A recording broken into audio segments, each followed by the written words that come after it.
Bueno, yo particularmente les voy a contar así de manera breve mi paso por el tema de la Tierra plana. No, déjenme ir abriendo algunas cositas. Yo entré por el tema satelital puntualmente. Entré por el hecho de ver que los satélites, en esa nota periodística, se hablaba de que los satélites no estaban orbitando alrededor de la Tierra. Y, y la verdad que me llamó mucho la atención, no tenía, no estaba enterado que existían estas tecnologías, incluso estos, por ejemplo, que les estoy mostrando son imágenes oficiales de la NASA, y tiene un lindo cartel atrás, porque en inglés dice Scientists do it on balloons, o sea, los científicos lo hacemos con globos. Y lo que ustedes están viendo acá es un aparato satelital, de los que muchas veces se muestran de manera oficial como pertenecientes a un lanzamiento en un cohete. Déjenme que se los voy mostrando. O sea, fíjense, esto lo vienen haciendo de la década de los 60, ¿no es cierto? Pero fíjense los tamaños de los, entre comillas, satélites que se tiran. Y han estado ahí siempre. Después viene el show de la NASA.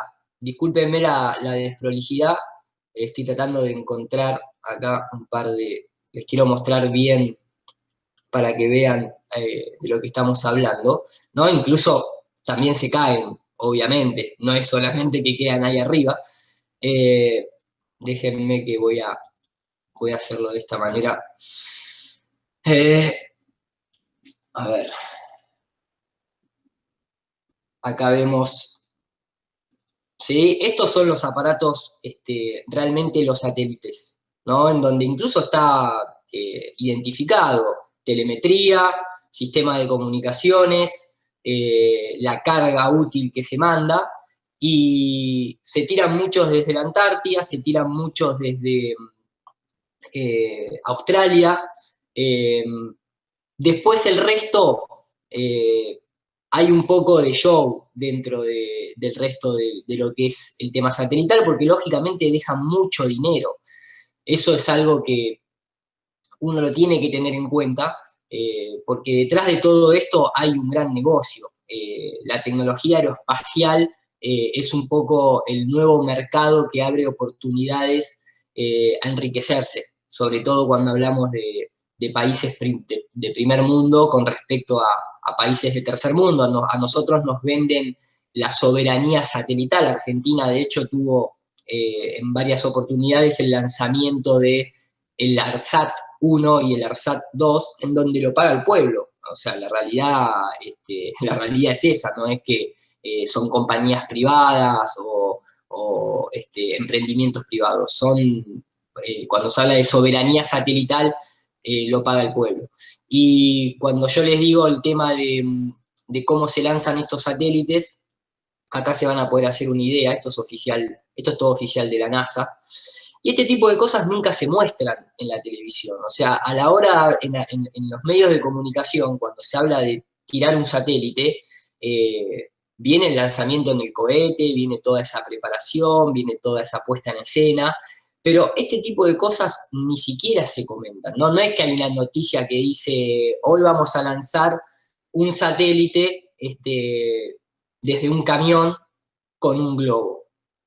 ¿Por qué? Porque la idea es que la gente ni siquiera sospeche de que tal vez, porque obviamente la narrativa oficial va a ser, no, bueno, pero estos son una clase de satélites y los que nosotros lanzamos con cohetes son otra clase de satélites, porque tienen que ser satélites geoestacionarios que vayan a 36.000 kilómetros de distancia para que se queden en ese punto Lorenz dándole vueltas a la Tierra y toda una cuestión tecnicista que marea, lógicamente, pero este tipo de lanzamientos son constantes, o sea, de manera diaria, básicamente. No es que esto se hace una vez cada 5 años.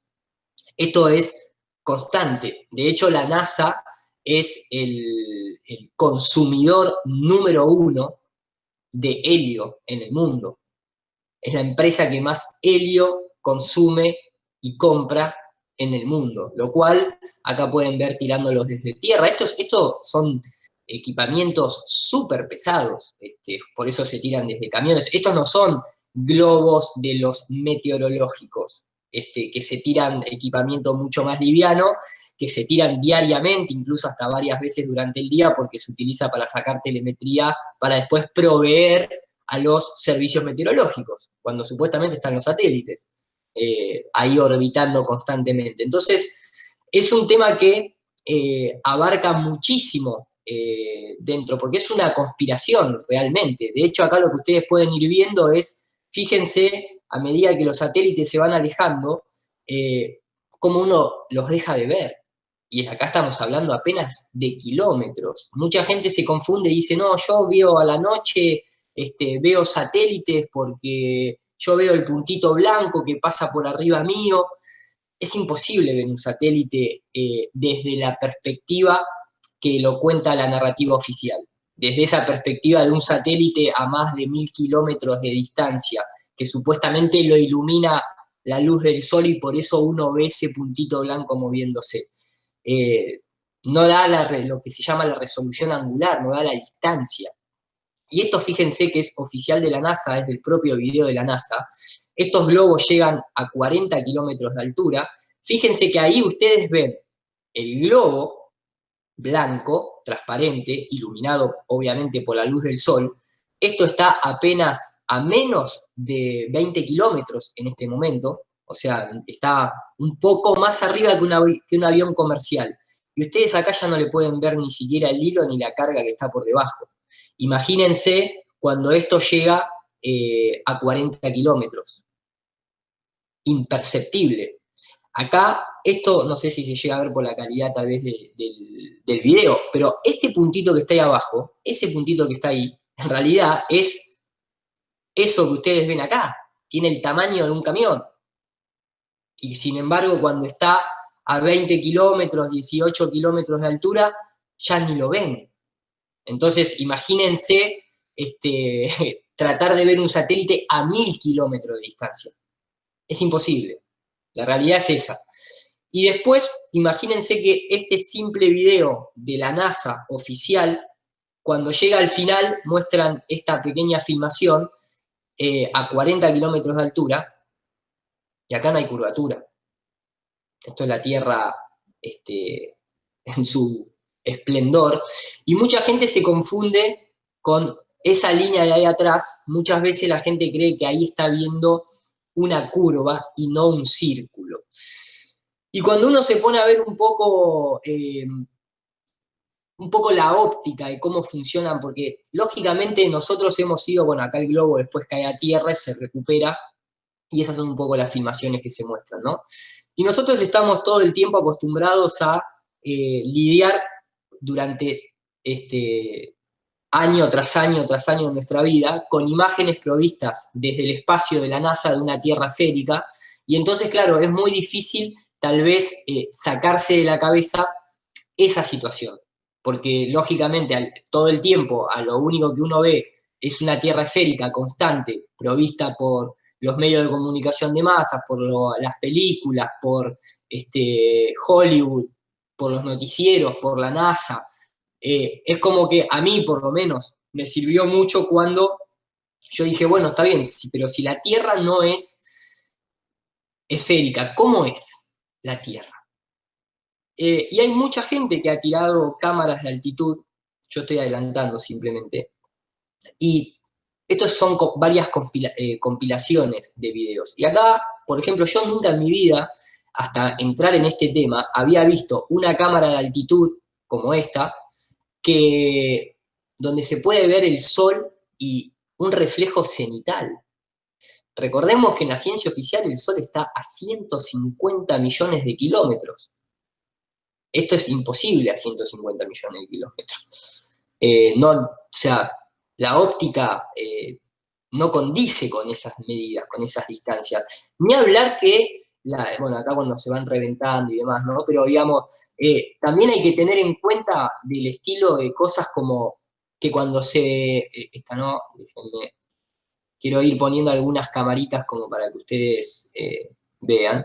Eh, Tengan en cuenta que cuando se hicieron todos los cálculos de la distancia del Sol, de la distancia a la Luna, todavía ni siquiera se había inventado el globo aerostático para comprobar absolutamente nada. No se había ni siquiera inventado ningún dispositivo de vuelo.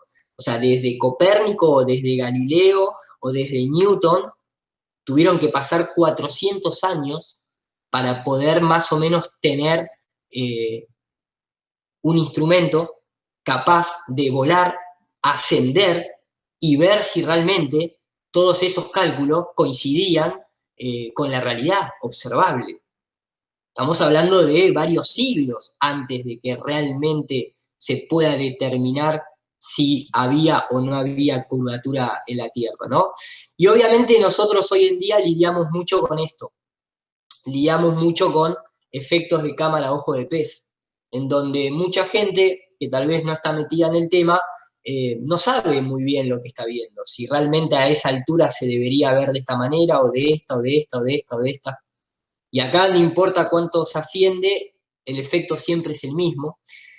Hay muchísima información de esto en internet, va a haber de la gente que te dice que no, que eso es así porque la Tierra es curva, pero la realidad es que nunca nadie vio la curva, nunca vio nadie que el agua se curve, no hay experimentación al respecto. Entonces se entra en un torbellino que muchos de los que están acá, que lo escuchan por primera vez, tienen que tener en cuenta que ya hay 5 años de información masiva en donde se refuta, se aclara, se refuta, se aclara todo el tiempo.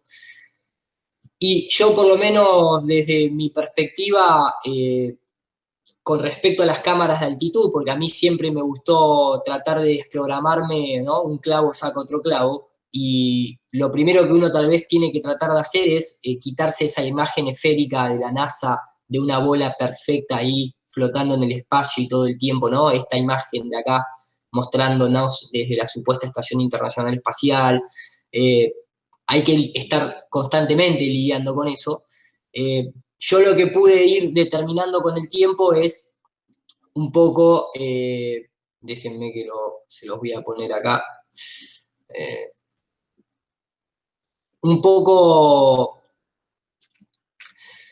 el tema es lo siguiente, la mayoría de las personas que se meten en la Tierra plana, fíjense que ni siquiera en el colegio o en la universidad, salvo que estudies alguna carrera que tenga que ver con la geografía, con la medición de terreno, nosotros ni siquiera sabemos a qué altura nos tenemos que elevar para ver la curvatura de la Tierra, lo cual debería ser la primera pregunta y la primera respuesta que uno se tiene que hacer. O sea, si yo me voy a poner a discutir si la Tierra es una esfera o la Tierra es plana, por lo menos tengo que saber en qué momento yo debería ver la curvatura, porque hay gente que te dice que la curvatura la ves porque ves que un barco desaparece en el horizonte a nivel del mar, o sea, debería estar ahí muy cerca la curvatura como para que un barco desaparezca y sea debido a eso. O que ciertos objetos se ocultan detrás del horizonte en realidad porque la Tierra baja detrás de ese horizonte. Entonces, el problema es que dentro de una esfera, si eso fuese de esa manera, es porque el horizonte es tratado como algo geométrico. En la Tierra plana, el horizonte es un límite basado en cuánto vos podés ver a la distancia, pero no es un límite geométrico, físico, que exista, que vos puedas ver ese horizonte. El horizonte siempre va apareciendo a medida que vos tenés o un objeto, o un dispositivo que te permita ver más lejos, o a medida que vos te vas acercando a ese horizonte. Pero el horizonte siempre es como un arco iris, vos no podés llegar nunca al arco iris. Siempre lo vas a ver lejano a tu vista. Yo o cualquiera que se pone a investigar, dentro de la propia matemática, la ecuación de curvatura es básicamente la de casi 8 pulgadas por milla cuadrada. Quiere decir que cada vez que uno recorre una milla cuadrada, la Tierra debería curvarse estas 8 pulgadas hacia abajo, y eso es exponencial porque es un círculo. Como para que se forme esa curvatura que uno ve ahí. Lo puede deducir por trigonometría, lo puede deducir por el método de Bhaskara, la cuenta es la misma porque los números no mienten. Incluso dentro de la propia ciencia oficial, cuando uno consulta a ciertas fuentes de información, se va a encontrar que matemáticamente lo tienen que decir. La curvatura de la Tierra se tiene que ver claramente a los 20 kilómetros de altura. Los 20 kilómetros de altura es la mitad de la altura a la que llegan estos globos con los que se arrancó la charla. Esta imagen que ustedes ven acá, que está hecha en AutoCAD, por una persona que se dedicaba a la parte de ingeniería civil, digamos, la parte magenta es la curvatura que se debería ver en esta situación, en esta cámara, a esta altitud. Y como ustedes ven, el horizonte siempre está a nivel. Entonces, cuando uno va viendo estas compilaciones de cámaras que llegan al doble de la medida oficial, siempre se va a encontrar con la misma situación, se va a encontrar con una fuente de luz muy cercana, se va a encontrar con un horizonte recto, y se va a encontrar con una situación de que no se puede ver más lejos porque no da la resolución del dispositivo.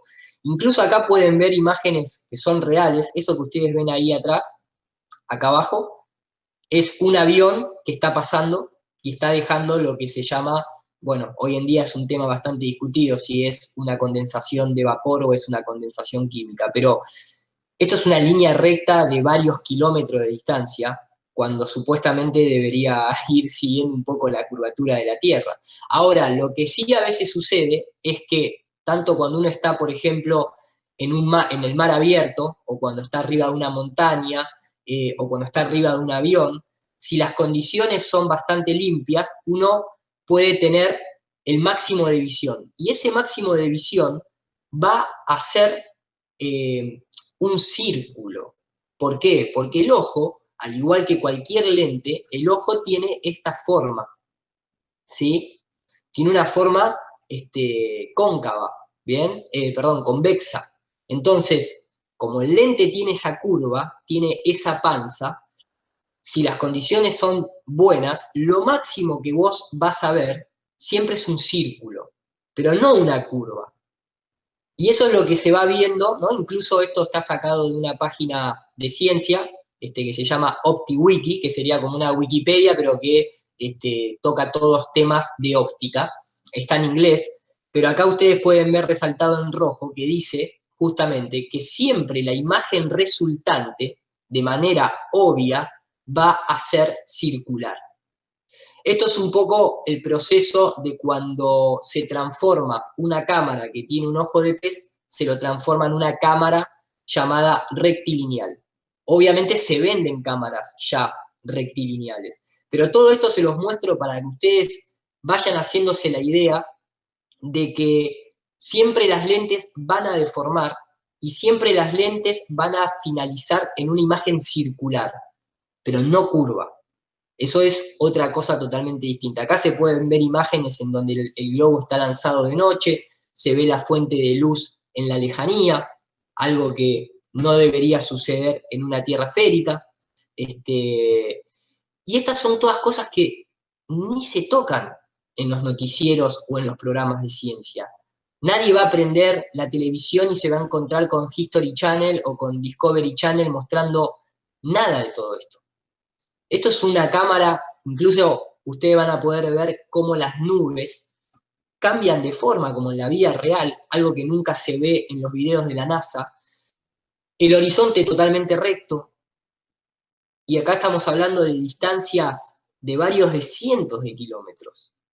Entonces, acá son, por lo menos, en estos varios años de que hay mucha gente ya metida en este asunto, la verdad que la recopilación de información que hay es muchísima.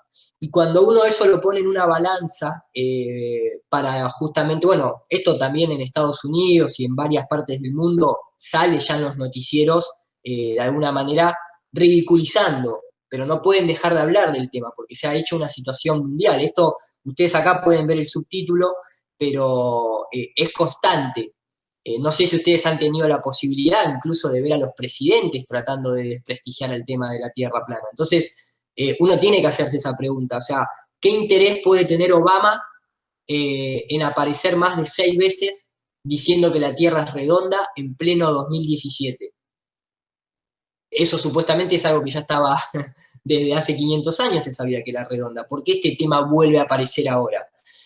Y la respuesta es porque ahora nosotros, como gente común, tenemos instrumentos para nosotros mismos, sin depender de ninguna agencia gubernamental, determinar las observaciones y compararlas con las hipótesis, con las teorías, con las ecuaciones, con la matemática, digamos, pura y exclusivamente hablando, y no están dando las cuentas. O sea, la observación que se tiene de nuestro mundo no coincide con que la Tierra gire ni con que la Tierra sea una esfera. No por una cuestión de que lo digamos nosotros, gente común y corriente, sino que a medida que uno se va metiendo en este tema, lo que va notando es que ni siquiera los científicos considerados más grandes de la historia han podido jamás demostrar que la Tierra rote, se mueva o se traslade por ninguna órbita alrededor del Sol. Estos ya son cohetes, esto que ustedes pueden ver acá es directamente el cohete a 120 kilómetros de altura. O sea, ya no estamos hablando de 40 kilómetros de altura, estamos hablando 3 veces más esa altura. Esto es imposible. Esta rectitud del horizonte a esta altura es imposible en una Tierra esférica. No hay manera de que esto realmente fuese así si la Tierra es una esfera. Yo cuando fui viendo todas estas recopilaciones, todas estas investigaciones, todos estos experimentos, realmente no lo puedo dejar de lado. Por más que los medios de comunicación nos bombardeen con imágenes de la NASA es una institución fundada por personas que ahora después les voy a mostrar, muy dudosas de ser, digamos, gente ligada a la buena fe, ¿no? Esto, por ejemplo, es un globo con un equipamiento especial en donde este brazo que está acá, va a ir tapando el sol para que no moleste a la visualización de la cámara. Esto que ustedes están viendo acá es lo que les comentaba, siempre de esa forma circular, pero también lo que están viendo acá en contraste color azul es cómo el sol ilumina. Y el sol ilumina de forma radial, de forma circular, no de forma paralela, entre comillas, como nos hacen creer de que los rayos del sol entran paralelos. Este brazo mecánico lo que hace es ir tapando el sol, es una cámara acelerada, y esto demuestra cómo el sol se aleja, básicamente. Acá siempre está el sol, ¿sí? Y ustedes van a ir viendo cómo se produce esta direccionalidad de las sombras. No son sombras paralelas, son sombras divergentes, lo cual ya pone bastante en duda el modelo del globo, que se basó en aquellas medidas de Eratóstenes con los rayos paralelos y todo ese tipo de cosas. Y esto es un poco lo máximo que se puede ver a esa altitud. Es imposible ver, por más que la Tierra sea plana, no se puede ver desde Perú hasta Europa porque la Tierra sea plana. Porque existen otras cosas como la perspectiva, el punto de fuga, obviamente un telescopio no es un lente sagrado omnipotente que te puede hacer ver hasta la infinidad. Estos son todo tipo de comprobaciones o de experimentos realizados por gente que no pertenecen a organismos oficiales, digamos, con el fin de ver si las observaciones coinciden con la teoría. Yo les mencionaba recién Eratóstenes, por ejemplo, ¿no? Y esto para que se den una idea, en aquella época, unos 300 años antes de Cristo, sin ningún tipo de medios tecnológicos ni nada por el estilo, se asumía de que los rayos del sol entraban paralelos, entonces se producían dos sombras distintas, en donde acá, como ustedes pueden ver, si la superficie es curva, este obelisco no proyecta casi sombra y este obelisco proyecta una sombra larga. Entonces uno se ponía a triangular asumiendo que la Tierra era una esfera y entonces podía determinar la supuesta curvatura terrestre. El problema es que si la luz es cercana, también se produce lo mismo. Ahora se los voy a mostrar. Me refiero puntualmente, a ver si lo tengo por acá. El modelo es válido para las dos situaciones. Si los rayos del sol entrasen paralelos y uno compara esas dos sombras, puede determinar la curvatura de la Tierra. Pero si el sol está cercano, también se va a producir lo mismo. Uno de los objetos que tiene el sol encima no va a proyectar sombra, y a la distancia, el objeto que está más lejos va a proyectar la misma sombra que se proyecta en el otro modelo. Entonces, un poco va en la premisa que uno quiere comprobar. Ahora, ¿el problema cuál es detrás de todo esto? ¿Quién vio alguna vez que los rayos del sol entren paralelos? ¿Por qué digo eso? Porque todas las observaciones que se hacen son así. Uno puede ver realmente que pareciera que la fuente de luz está por encima, lógicamente, de las nubes, pero acá se puede ver muy bien el cono que se proyecta. Entonces, uno desde tierra ve que se proyecta la luz de manera divergente. Cuando vas a 40 kilómetros de altura, ves la misma proyección de luz divergente. Nunca se produce esto. Siempre se produce esto. Estos rayos así no se ven nunca. Ahora, ¿cómo comprobábamos todo esto? Hace apenas 100 años atrás nada más. Si hace 100 años atrás más de la mitad de la población era analfabeta o no tenía ni siquiera los medios para ir a la educación que quisiera. 100 años atrás estoy hablando nada más. Entonces, esto es un poco de lo que les hablaba. Acá el punto es, yo con la medición de las sombras puedo determinar o la curvatura de la Tierra o puedo determinar la distancia al Sol. El experimento es el mismo, las cuentas son las mismas, la trigonometría es la misma, es simplemente la premisa que yo me pongo, que quiero de alguna manera descubrir. Ahora, en este dibujo que ustedes ven acá, los rayos del sol deberían entrar como están esas líneas amarillas, pero eso no se observa. Entonces, esto es una fantasía, porque la realidad no se observa eso. Incluso más fantasía todavía es que si uno se pone a indagar y uno dice, está bien, bueno, pero ¿cómo hizo Eratóstenes 300 años antes de Cristo para determinar la distancia entre este obelisco y este obelisco? Que en realidad fue un pozo de agua, ¿no? Pero no importa. Porque estamos hablando de 300 años antes de Cristo, o sea, no es que llamabas por teléfono o mandabas un mensaje por celular preguntando, che, ¿cómo está la sombra allá a 800 kilómetros de distancia? Entre Alejandría y Siena hay 800 kilómetros de distancia. En una época que ni siquiera se usaba el kilómetro se estableció en el siglo XVIII, siglo XVI, por el siglo XVII. Entonces, ni siquiera se hablaba en kilómetros. Ahora, la historia oficial nos dice esto, que está marcado en azul, que es que Eratóstenes contrató a un camellero para que fuera hasta Siena y midiera la distancia que había entre las dos ciudades. Esa es una opción, o sea, la persona fue contando los pasos del camello. O la otra opción es que se contrató un grupo de soldados que siempre daban el paso firme y uniforme.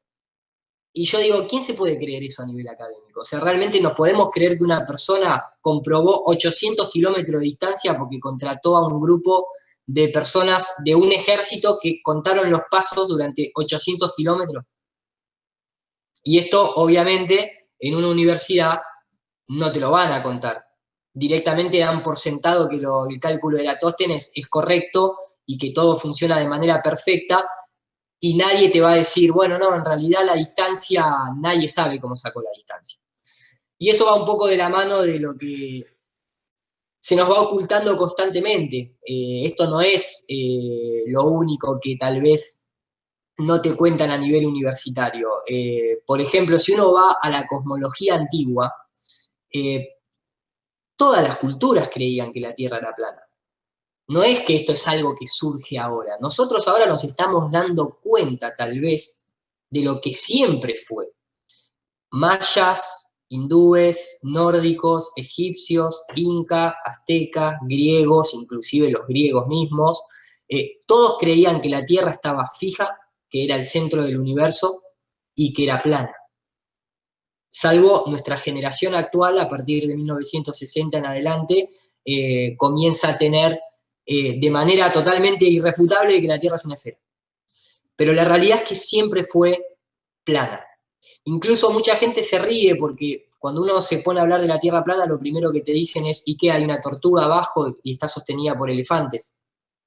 Y ese tipo de comentarios marcan una gran, digamos, ignorancia en el tema. Primero porque la cosmología de la tortuga y los elefantes es nada más que de origen hindú.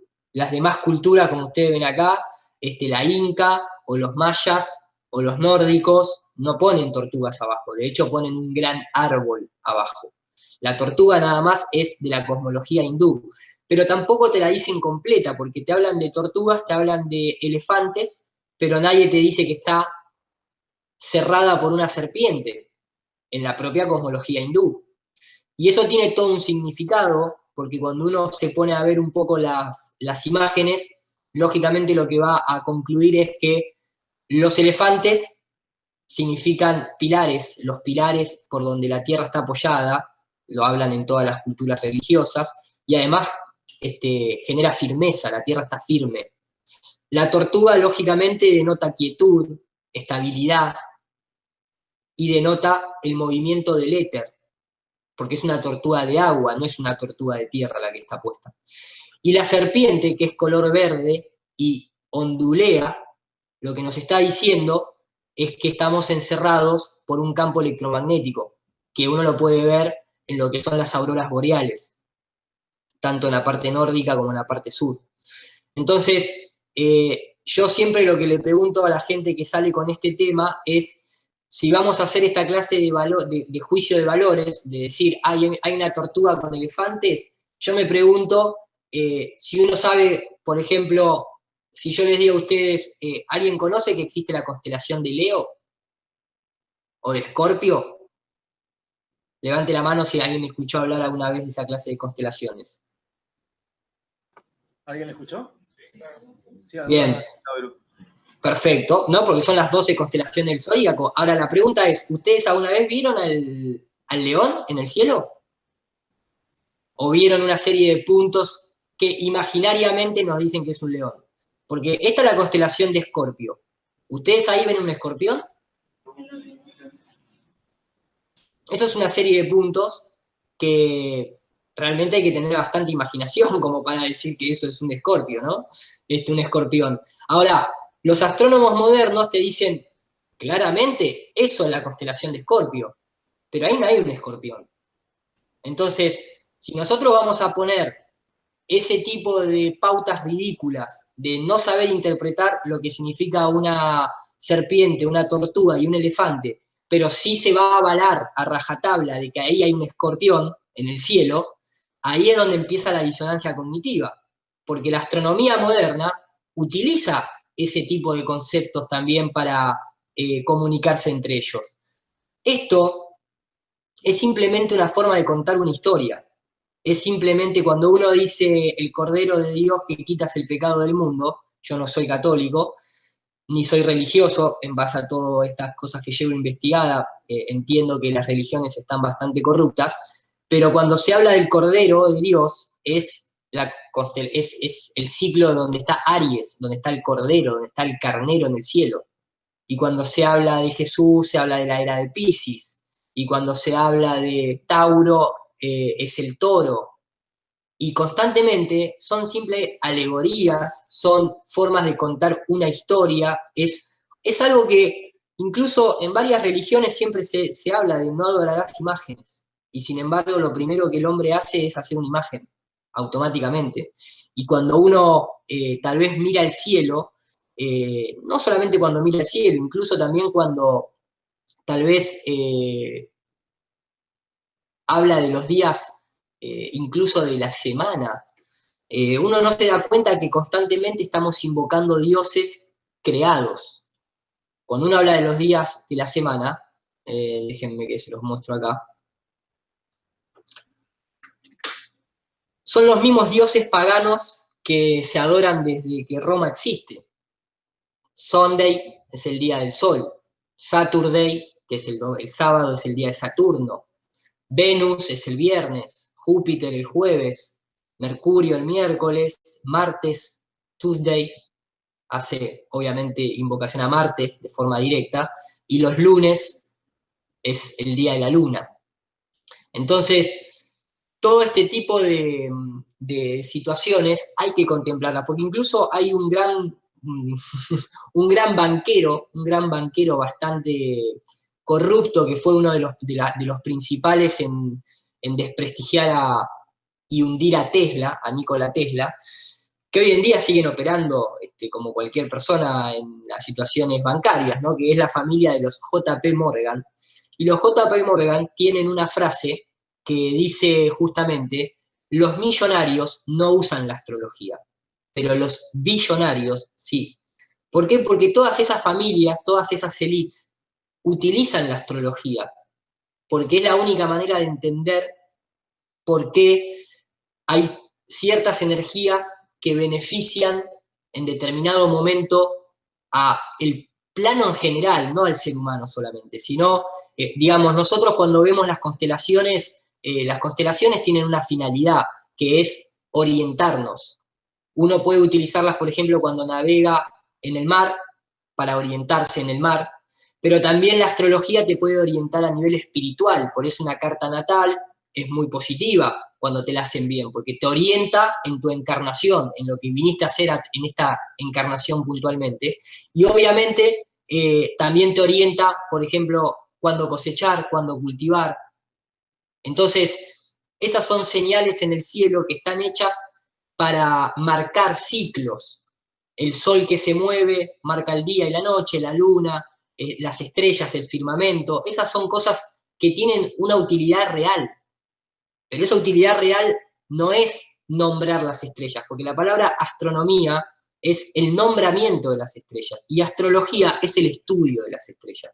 La NASA hoy en día lo único que hace es nombrar las estrellas y decir, ahí está tal estrella, ahí está tal otra, ahí está tal otra. ¿Qué hacemos con eso? O sea, hay millones de estrellas, ¿qué le vas a poner un nombre a todas?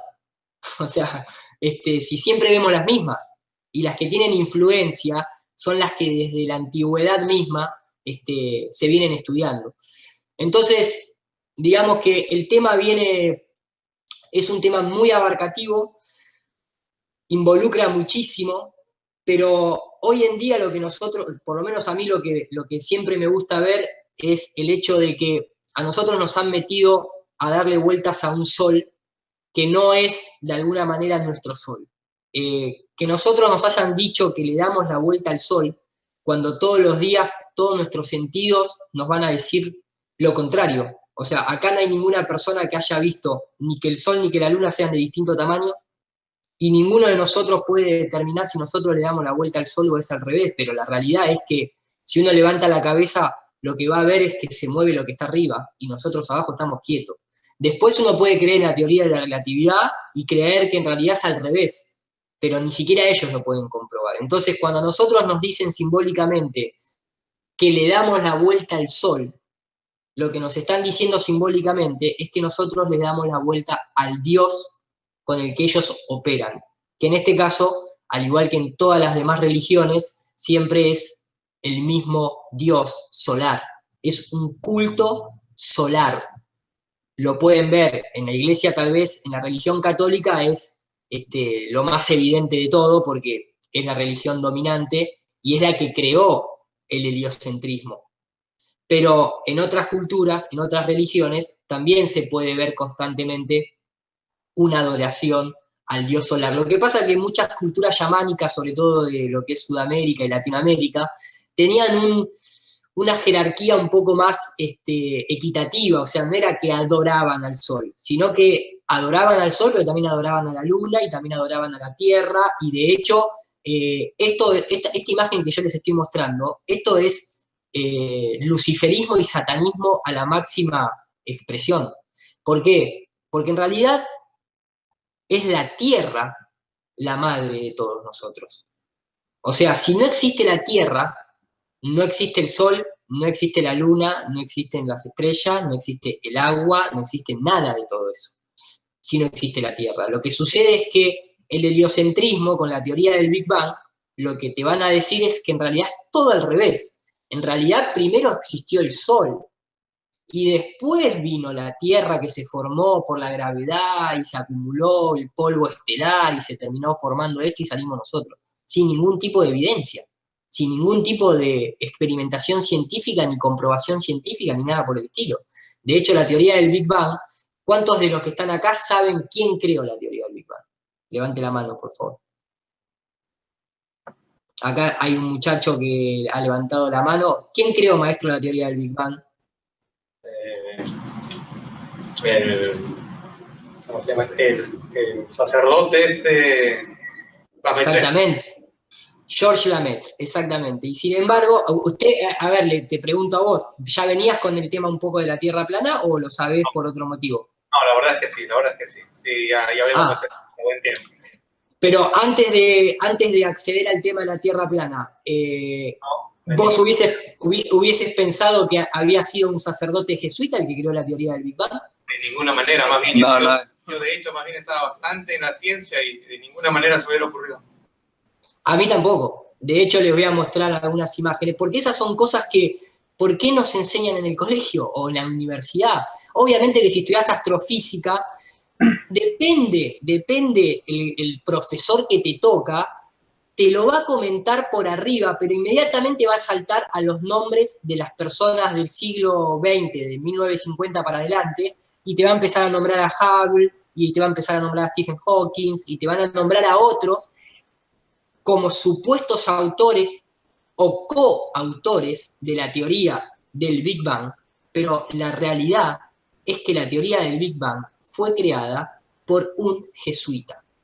Ahora, ¿qué impacto psicológico podría tener en una institución como la ciencia, que supuestamente va en contra de la religión, si de golpe lo que vos estás estudiando te lo creó, te lo fabricó una persona que en realidad pertenece a la iglesia? ¿Cómo eso impactaría en tu cabeza si vos estás estudiando astrofísica o alguna carrera de ingeniería, o alguna carrera de física o de ciencia? Esta persona que está acá es un sacerdote jesuita llamado George Lamaitre, que fue el padre de la teoría del Big Bang, y no es casualidad que esté al lado de Albert Einstein. Porque Albert Einstein, seguramente algunos no, pero muchos conocemos la historia de que era un farsante que trabajaba en una oficina de patentes, pero que después se encargó de demostrarle al mundo de que era un genio porque creó la teoría de la relatividad. Pero la realidad es que no, la realidad es que era un farsante que trabajaba en una oficina de patentes. De hecho la teoría de relatividad la presentó otra persona que ahora no recuerdo el nombre, y por eso Einstein y un sacerdote jesuita están compartiendo esta imagen, y no solamente esta imagen, sino que también uno puede ver incluso a Albert Einstein. Yo les nombraba recién a los JP Morgan, pero la realidad es que Albert Einstein también está al lado de los JP Morgan. Y noticias de esa época, en periódicos, tienen títulos como que la teoría de la relatividad es más de JP Morgan que de Albert Einstein, porque ¿quién creen que financiaba todo eso? Que Albert Einstein era, o ¿quién ustedes creen que financiaba los telescopios de Galileo? O las investigaciones de Newton en el año 1600. Que en esa época Galileo iba a ir a una ferretería o a una casa de óptica a comprarse los lentes. Eso se lo financiaba la iglesia. No es verdad que Galileo y la iglesia estaban en contra. De hecho, el que estaba en contra era el padre de Galileo, porque el padre de Galileo no quería que Galileo fuese un jesuita. Acá podemos ver otra foto oficial, original, de los encuentros de George Lamaitre con Albert Einstein. Acá podemos verlo incluso en la Agencia Espacial Europea, tiene su mural el jesuita George Lamaitre. Incluso el átomo, el famoso átomo, que nunca nadie vio jamás semejante partícula, es una teoría, la teoría del átomo, también fue propuesta o de alguna manera redireccionada por el mismo jesuita. Por eso creó la teoría del Big Bang. Y de hecho, mucha gente tal vez siempre se les dice que el universo o nuestro sistema solar es parecido a un átomo, porque los planetas orbitan como los electrones le orbitan al átomo. Y la famosa imagen que todos tenemos presente en la cabeza de un átomo, ¿no? Si yo acá pongo, permítanme poner átomo, obviamente esta es la primera imagen que surge, ¿no? Un sistema orbital. Esto es cualquier cosa. O sea, de hecho, en las propias universidades de física se enseña de que esto no es así. Esto nadie nunca jamás lo vio, ni lo comprobó, ni nada por el estilo. Esto simplemente es como una interpretación artística. Ah, pero de esto la ciencia oficial no te dice esto. O sea, esto es lo mismo que ver tortugas con elefantes. Tiene el mismo significado automáticamente, o sea, no es otra cosa distinta. Ahora, el punto es, ¿por qué se le nombra, por qué se llama átomo? ¿Por qué átomo? ¿Por qué esa cuestión de que se creía que era una partícula indivisible, pero bueno, ahora en realidad están también los quarks, los gravitones, y hay como 25.000 partículas más además del átomo? Obviamente ninguna comprobada, ninguna vista, ni ninguna empíricamente avalada, ¿no? El tema es, ¿por qué átomo? ¿Por qué ese nombre? Y nuevamente tenemos que volver a la historia, y lo que uno va a comprobar es que la religión, sobre todo la católica, es un espejo de la religión egipcia, y de hecho la religión egipcia está repartida por todo el mundo.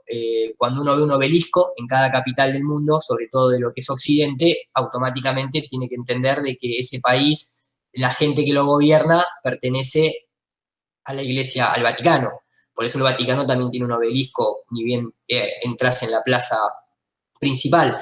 El obelisco o la escuadra y el compás son todas simbologías jesuita. La masonería es una rama de los jesuitas. Y cuando uno ve el nombre átomo, en realidad viene de la palabra atón o atón, que significa dios solar. Este es Atón, el dios solar egipcio, el disco solar egipcio, ni siquiera es la esfera solar. Cuando uno se cree que, cuando uno habla del átomo que es indivisible, en realidad simbólicamente lo que nos están diciendo, cuando uno habla de Atón, está hablando del dios solar, y cuando uno habla del sol, en realidad lo que está hablando es que el sol es una fuente electromagnética, no es una situación de fuego, de una fusión nuclear, como te lo presenta la teoría oficial de que supuestamente el Sol es una fisión nuclear constante, que pierde masa, que gana masa y que llega. No, todo eso es, o sea, no solamente es incomprobable, o sea, la comprobación directa es que el Sol en realidad actúa como una fuente electromagnética. Y de hecho, cuando uno se la pone un poco a, déjenme mostrárselos de una manera un poco más ilustrativa. Acá se los voy a poder mostrar. Esto que ustedes van a ver ahora está en inglés, pero es debido a que, bueno, fue una presentación que hice en Estados Unidos el año pasado y no tuve tiempo de traducirla, pero no es algo que no lo vayan a entender con imágenes. Hay todo un grupo de científicos actualmente que no son terraplanistas, pero sí cuestionan a lo que es la teoría oficial heliocéntrica y sobre todo de la teoría del Big Bang. Se llaman el universo eléctrico, y estos sí son, para los que le gustan tal vez las personas con credenciales, estos sí son astrofísicos, físicos, oficiales, o sea, estudiados en una universidad, que se dieron cuenta de esta mentira. Y entonces empezaron a cuestionar el modelo y empezaron a encontrar un montón de respuestas cuando las cosas son creadas con electricidad y no con gravedad, o cuando son manejadas con magnetismo y no con gravedad. Entonces, este tipo de personas llevan ya no les digo cientos de conferencias, porque no sé si se habrán dado 100 conferencias, pero más de 30 conferencias en Europa constantemente. Tienen su propio canal que se llama Proyecto Thunderbolt. Thunder en inglés es rayo. Y cuando uno se pone a comparar, por ejemplo, en el caso del Sol, déjenme que se los muestre acá. Si yo les pregunto a ustedes, ¿Qué hora del día es esa? ¿Qué hora dirían más o menos? Si quieren levanten la mano con el numerito. 6 de la mañana. 6 de la mañana. No. 12 del mediodía. Mediodía. Bueno, eso es un rayo. Es la noche, es plena noche. ¿Por qué les muestro esto? Porque esta luz de color azul y esta iluminación que ustedes ven acá es producto de un rayo eléctrico. Cuando ustedes ven el día, también tiene el mismo color azul, porque el sol es eléctrico, no ilumina por el fuego. Es más, la luz que da una combustión, digamos, fósil, para que se entienda, no tiene nada que ver con la luz que da una lamparita eléctrica. Y de hecho, si ustedes ponen plantas al lado de una fogata, no va a crecer ninguna planta, es más, se va a secar. Pero si ustedes ponen plantas al lado de una lamparita eléctrica, la planta crece, porque nosotros somos electricidad constantemente. De hecho, si un ser humano se muere, te reavivan con un electroshock, porque todo lo que está en este plano es eléctrico. De ahí es la simbología de Zeus, el dios del trueno. La creación viene por la electricidad, no viene por la gravedad. Entonces, cuando uno compara, por ejemplo, el Sol, esto que ustedes ven acá son imágenes astronómicas de universidades hechas con telescopios de gran alcance, y esto es lo que te dicen llamarada solar, pero la realidad es que más que una llamarada es un arco eléctrico eso, o por lo menos cuando uno lo compara, pareciera más un arco eléctrico que una llama del Sol.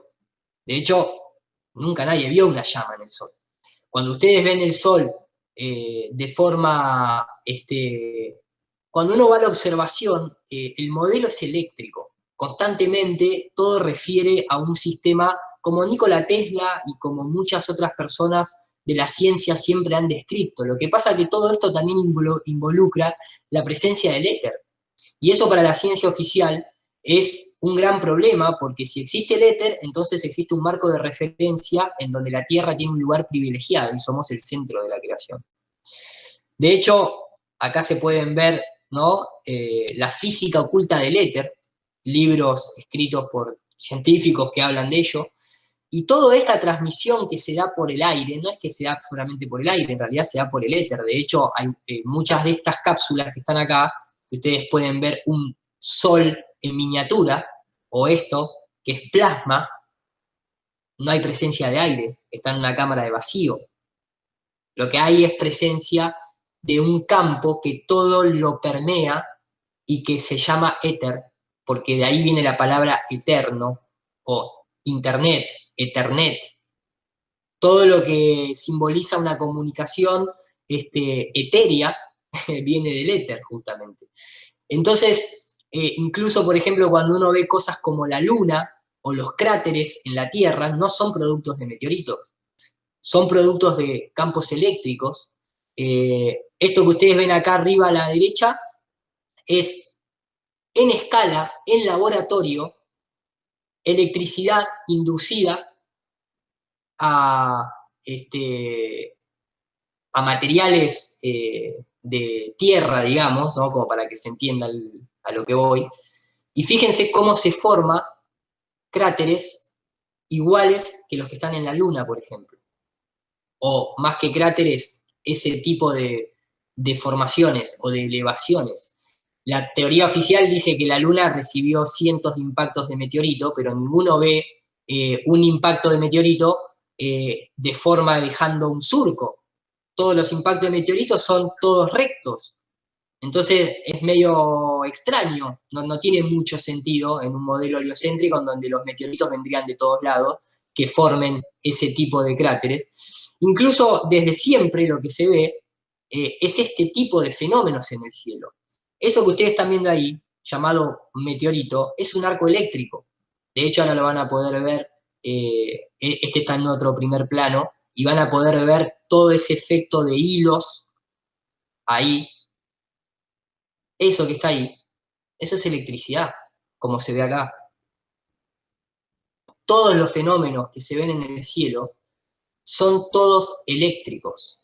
No tienen nada que ver con una roca entrando desde el universo, desde el espacio exterior, viniendo, encontrándonos a nosotros en una galaxia que va supuestamente viajando a miles de kilómetros porque el universo está en expansión, pero siempre los meteoritos nos encuentran a nosotros.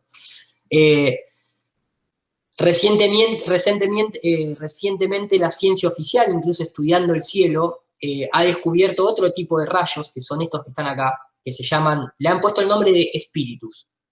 La palabra Sprite, como la gaseosa que ustedes toman, significa espíritu. Y si ustedes ven acá, este tipo de rayos suceden en lo más alto de la atmósfera que se puede ascender. Y fíjense que lo curioso es que los rayos siempre caen para abajo. No pueden seguir ascendiendo hacia arriba. Entonces hay un límite. ¿Cómo hacen los cohetes de la NASA para salir? Si ni siquiera un rayo puede salir. Ni siquiera estas descargas eléctricas salen. Y fíjense incluso los colores. Rojo, azul. Todo esto es replicable en laboratorio. Menos las teorías heliocéntricas. Son las únicas teorías que no se pueden replicar en laboratorio. Todas las otras sí. Obviamente todo tiene que ver, esto es lo que les decía al principio, de la serpiente, de la simbología incluso que está presente en todas las culturas, de la unión de la mujer y el hombre, no la división o el hombre tiene que ser mejor que la mujer o la mujer tiene que ser mejor que el hombre. Siempre la unión hacia la fuerza y siempre lo que se trata es de la igualdad. El sol y la luna tienen el mismo tamaño porque el hombre y la mujer tienen que ser iguales. Lo que pasa es que el modelo en el que nosotros habitamos, o que nos pusieron, que es el modelo del heliocentrismo, representa lo masculino. Por eso nunca va a haber una papa mujer. Nunca va a haber, digamos, no le voy a decir una presidenta mujer, porque eso está también arreglado, pero el modelo del Vaticano, lo primero que hace es desvalorizar a todo lo que tenga que ver con lo femenino, a todo lo que tenga que ver con la luna, con la creatividad. Esa es una de las principales herramientas que utilizan para desequilibrarnos. Sin embargo, todas las culturas antiguas siempre lo que les muestran es el vestido blanco, es la luna, el brillo amarillo es el sol, y las alas tienen color verde porque representan las auroras boreales. Esto que ustedes ven acá, que es una aurora boreal, esto es Dios, entre comillas. Si ustedes se preguntaron alguna vez dónde está la energía divina, esto es energía divina. Esto es lo que, digamos, a lo largo de toda la historia, todo lo que son tanto las religiones satánicas como el chamanismo, es a lo que se refieren con la energía de la creación. Cuando nosotros cerramos los ojos, o sea, si uno se cierra los ojos y se los aprieta con la mano, va a encontrarse con esos puntitos verdes constantemente, con esos chispitos de color verde. Cuando uno, por ejemplo, en un cumpleaños le dicen, pedí 3 deseos, lo primero que tenés que hacer es cerrar los ojos, porque si no cerrás los ojos y pedís los 3 deseos, no se te cumplen. Cuando uno quiere crear un plan o tengo un proyecto, lo primero que haces es cerrar los ojos para idear ese plan. ¿Por qué? Porque todo está dentro nuestro. Y como está dentro nuestro, está dentro también de la Tierra. Y esa energía que nosotros tenemos en la glándula pineal es el equivalente a la energía que la Tierra nos provee a nosotros a través de este tipo de fenómenos. Por eso, en todas las culturas siempre se hace alusión a una serpiente.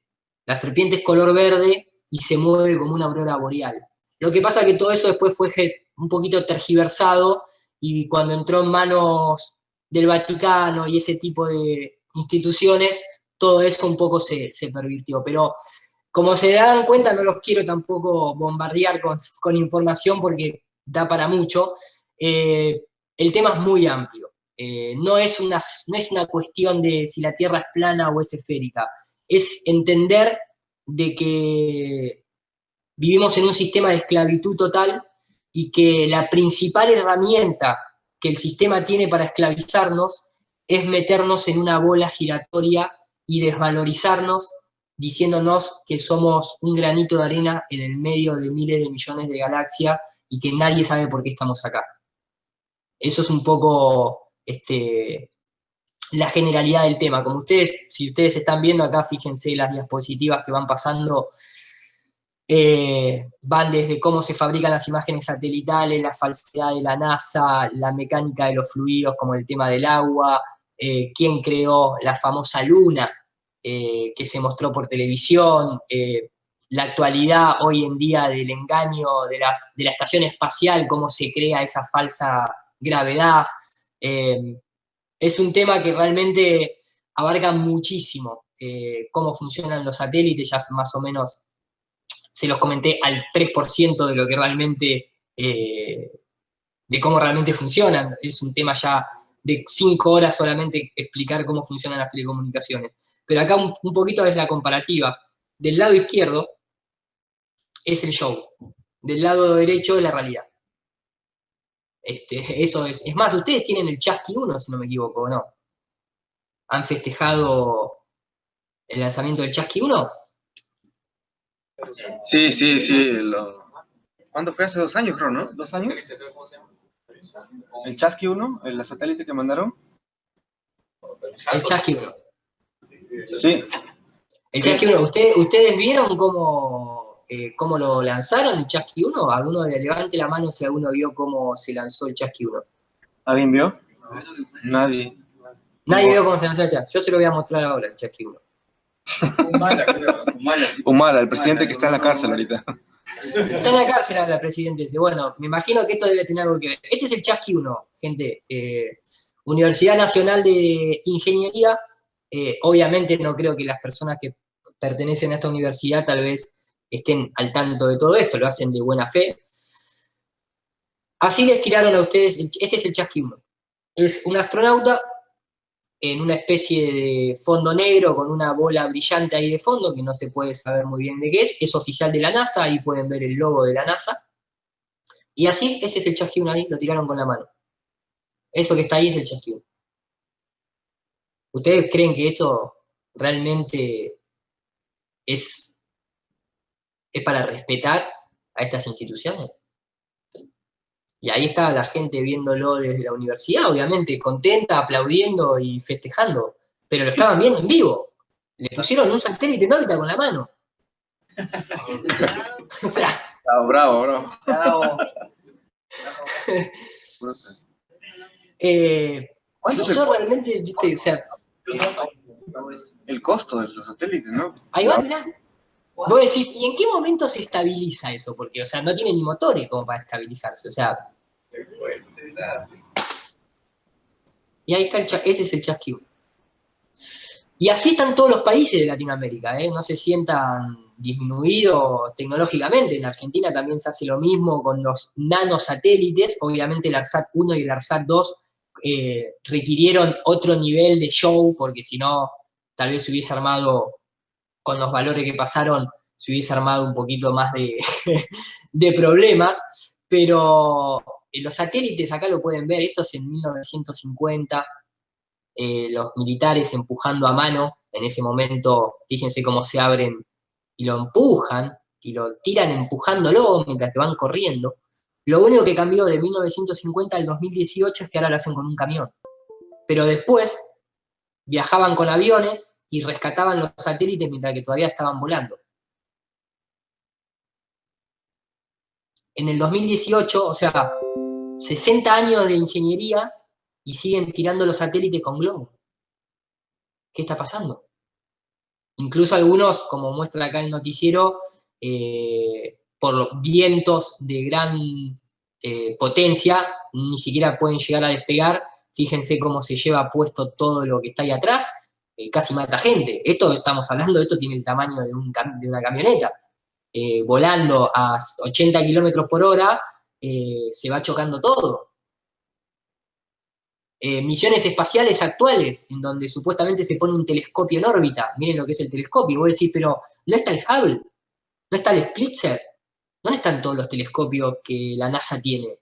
Que siguen tirándolo en un globo. O sea, hace todo lo mismo que hacen los satélites o que hacen los telescopios que están en el espacio, pero con un globo. en el año 2017. Hay algo que no cuadra. Todas las cosas que te muestran en la Estación Internacional Espacial son todas replicables en un avión de caída libre. Todas. A los astronautas les pasan los mismos movimientos que pasa cuando la gente va en esos aviones parabólicos que se llaman aviones de caída libre. Sumémosle a esto que la NASA tiene un presupuesto de 50 millones de dólares por día. Por día la NASA recibe 50 millones de dólares. Más que es la industria número uno, o el país con la industria número uno en efectos visuales. Entonces, si uno comienza a poner capa tras capa, tras capa, tras capa, puede entender que el espacio exterior que nos están mostrando es el reality show más caro y más grande que nos han vendido a todos los países del mundo. Eso es un poco la NASA hoy en día. Y lo que la gente está denunciando es esa transparencia. Cuando uno se mete en el tema de la Tierra plana, no está criticando la ciencia. Al contrario, lo que está pidiendo es que la ciencia sea ciencia y no que sea una cientología. Porque todos estos tipos, más allá de tener vínculos con la masonería o con los jesuitas o con lo que fuese, nos están engañando. Son actores realmente. Y se les están viendo los hilos. Ese es el tema. ¿Cómo puede ser que estos dos astronautas de golpe se traben igual que se traban cuando hacen esa clase de efecto en Hollywood? Este quiere dar la vuelta, el que está acá da la vuelta bien, pero el que está acá, de golpe cuando quiere dar la vuelta, se traba y después da la vuelta. O este astronauta que se le sueltan los cables y cae para abajo. Vos decís, esto cualquier persona que le gusta la ciencia no lo puede aceptar. No puede aceptar esto. Porque uno cuando va a la universidad se va ¿para qué? Para que en la vida no te engañen, más allá de aprender tu profesión. Cuando uno aprende a sumar en el colegio, a restar, a dividir, a multiplicar, es para que cuando vas a comprar 5 manzanas, te den 5 manzanas, y no te den 3 y te digan acá hay 5.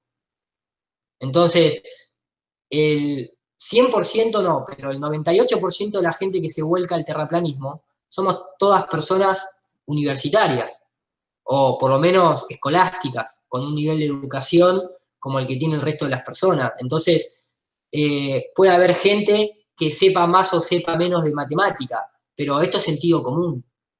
Esto te lo da la vida, no te lo dan los números. Y eso es un poco con lo que estamos tratando de luchar, con la que no nos engañen más, porque nos dimos cuenta. O sea, acá hay algo que nos cierra.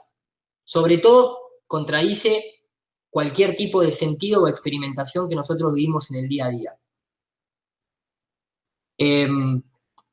Esto es la época de la Luna. Fíjense cómo ellos tenían un equipamiento en laboratorio con el que emulaban esa supuesta antigravedad. Y acá van a notar algo. Del lado izquierdo es la prueba 3 años antes de supuestamente llegar a la Luna, y del lado derecho es cuando estaban en la Luna. Y yo pregunto a cualquier físico, ¿a ustedes les parece coherente que una persona equipada con todo un traje hidráulico se caiga al piso y se levante en tierra igual que supuestamente pasaría en la Luna? ¿O es que los dos están en tierra? Entonces, ahí les repito, esto da para muchas horas y obviamente es algo en el cual surgen muchas preguntas y hay muchas cosas para explicar y hay que estar explicando cómo funcionan los eclipses, pero entonces qué pasa con la sonda Voyager y entonces por qué los terremotos y los volcanes y el efecto Coriolis. El tema es ¿a dónde está la curva de la Tierra? Yo todo eso te lo explico, pero ¿dónde está la curva de la Tierra? Porque entonces, si no hay curvatura en la Tierra, evidentemente todos esos fenómenos que vos me estás mostrando o que me estás preguntando, tienen que tener otra explicación, porque la Tierra no es una esfera. De hecho, la tiene la explicación, ¿no es cierto? Pero es como para que ustedes se den cuenta que realmente el tema es amplio.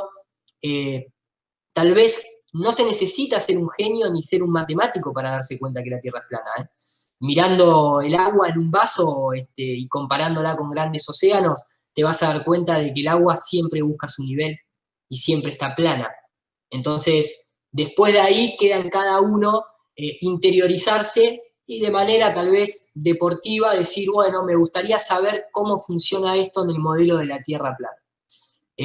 Creo que es una gran época la que estamos viviendo porque ya hay tanta cantidad de gente, millones les diría, millones de personas detrás de este tema, en la cual todo se va a hacer mucho más simple. Yo hace 4 años atrás no había ni el 3% del material de lo que hay ahora, no había ni el 2% de la gente involucrada a nivel profesional que hay ahora.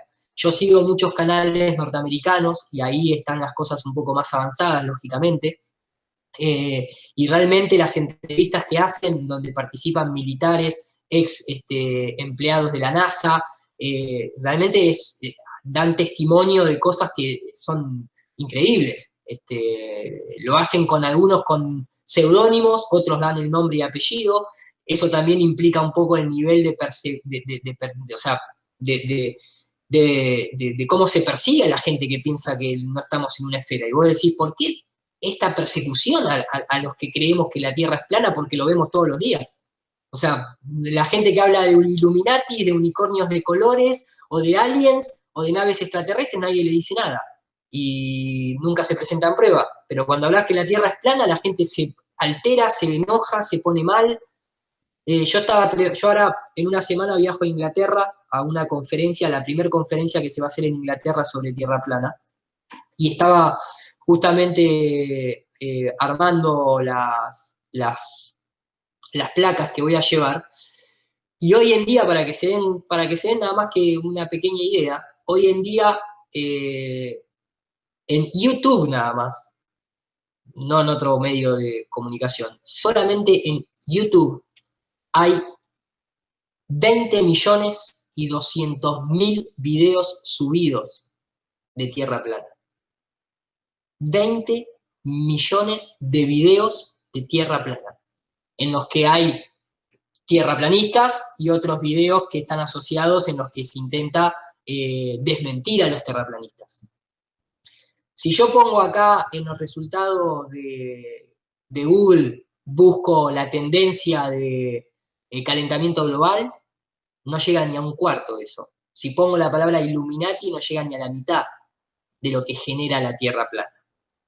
Entonces, son todos indicios, por lo menos para despertar la curiosidad e investigar cada uno. Siempre uno dice lo mismo, no le crean a nadie más que ustedes mismos, o sea, simplemente tomen esto como un puntapié inicial para indagar en el tema. No le crean a nadie, créanle a ustedes mismos, nada más que eso.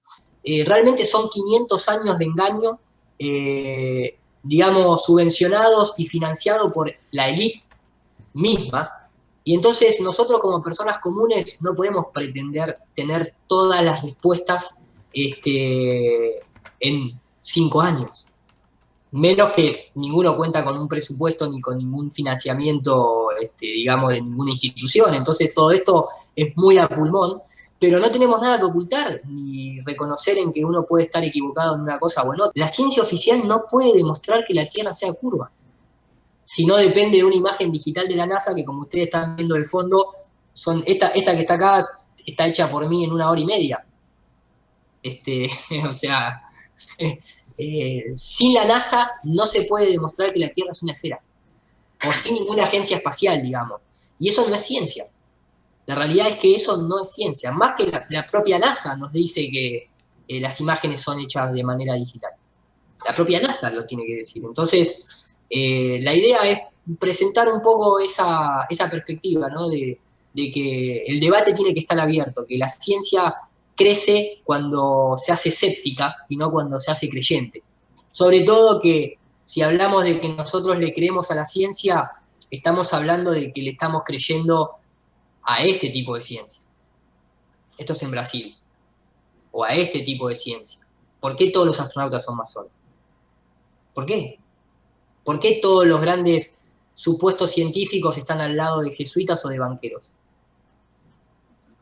No. ¿Por qué? ¿Por qué Albert Einstein en su libro no puede demostrar que la Tierra se mueva? O Stephen Hawking tampoco puede demostrar que la Tierra se mueva en ninguno de sus escritos o de sus postulados. ¿Por qué los nazis fundaron la NASA? ¿Por qué Walt Disney está metido hasta en el diseño de la Estación Internacional Espacial? Mickey Mouse. O sea, Mickey Mouse. ¿por qué la NASA está fundada por ocultistas? Que ni siquiera hasta la propia Wikipedia nos dice que Jack Parsons era perteneciente a la Ordo Templis Orientis. ¿O por qué los astronautas, inclusive los astronautas mismos, se dan el lujo de, creo que lo tengo por acá, si no me equivoco, los astronautas mismos se dan el lujo todo el tiempo de estar haciendo el cornuto, todo el tiempo están haciendo los cuernitos en la cara, o plantan simbología constantemente, muestran sus tatuajes con el ojo de Horus, incluso cuando entrenan abajo de las piletas de agua, hasta los buzos hacen los cuernos o muestran sus tatuajes satánicos. Esta es la ciencia que queremos para nosotros. Y esto solamente sucede en el espacio. No sucede en la ingeniería. Cuando vos vas a ver cómo construyen un edificio, el ingeniero que hace los planos del edificio no tiene un ojo de oro tatuado, o no se pone a hacer cuernito mientras que le está indicando a los obreros cómo levantar la viga. Solamente pasa en el espacio. Esto es lo que un terraplanista denuncia realmente. No está en contra de la ciencia, al contrario, lo que queremos es recuperar a la ciencia realmente. No sé qué les pareció la breve presentación, espero que hayan entendido un poco, como hayan podido seguir. Es un tema muy amplio realmente, es un tema muy amplio.